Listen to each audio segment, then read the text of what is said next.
This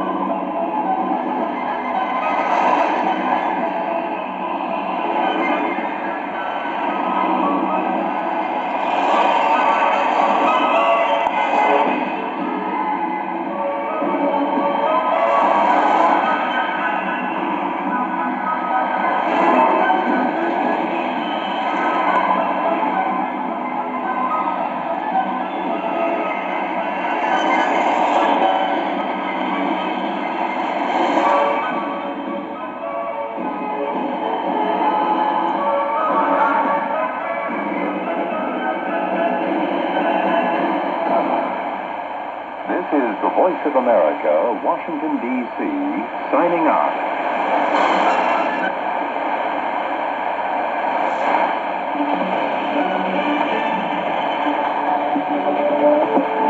This is VOA News. I'm Tommy McNeil. Israeli Prime Minister Benjamin Netanyahu said on Sunday the phase of intense fighting against a U.S. designated terrorist group Hamas was coming to an end, but the war would not end until the Islamic group no longer controls the Palestinian enclave. Saying once the intense fighting is over in Gaza, in an interview with Israel's Channel 14, Israel will be able to deploy more forces along the northern border with Lebanon. Fighting with Iran-backed Hezbollah has escalated. Many Israeli towns near the border with Lebanon have been evacuated during the fighting. Netanyahu also reiterated his rejection to the idea of the West Bank as Palestinian Authority run Gaza in place of Hamas.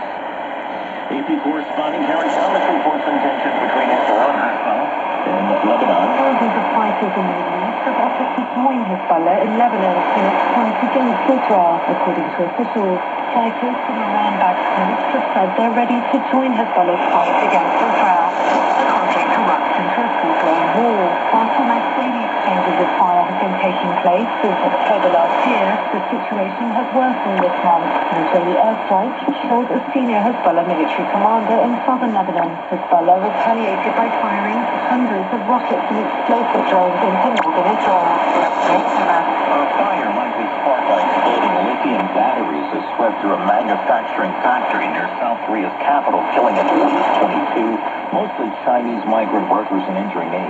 Officials said the fire began Monday after batteries exploded while workers were examining and packaging them on the second floor of the factory. This is VOA News. At least 15 policemen and several civilians, including Orthodox priests, were killed by armed militants in Russia's southern republic of Pakistan. That's according to its governor on Monday. VOA's Joe Ramsey tells us more. The gunmen opened fire on 2 Orthodox churches, a synagogue, and a police post in 2 cities on Sunday, according to the authorities, who announced a counter-terrorist operation in the region and a criminal probe on the charge of a terrorist act. The attack took place in the predominantly Muslim region with a history of armed militant and terror attacks.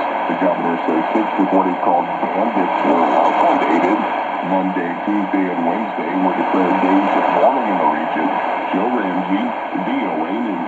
An Associated Press update on that story says that 20 people were killed in that attack, not 15. British media is reporting that the chief data officer in Britain's Conservative Party has taken a leave of absence and been growing allegations that the governing party's members have been using inside information to bid on the July 4th national election.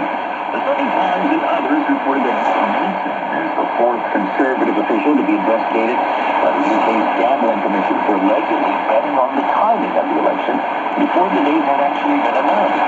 The Times alleged that dozens of bets had been placed with potential winnings worth thousands of pounds. The scandal has dealt a fresh blow to the Prime Minister Rishi Sunak's Conservative Party, which is likely expected to lose to the opposition Labour Party. Cities on the U.S. East Coast continue to be hot as the heat dome causing the dangerous conditions expanded into the West Coast. Details from Reuters correspondent Trevor Coral. More than 100 million people across the U.S. were under heat warnings on Sunday, with cities on the East Coast bracing for record-breaking temperatures.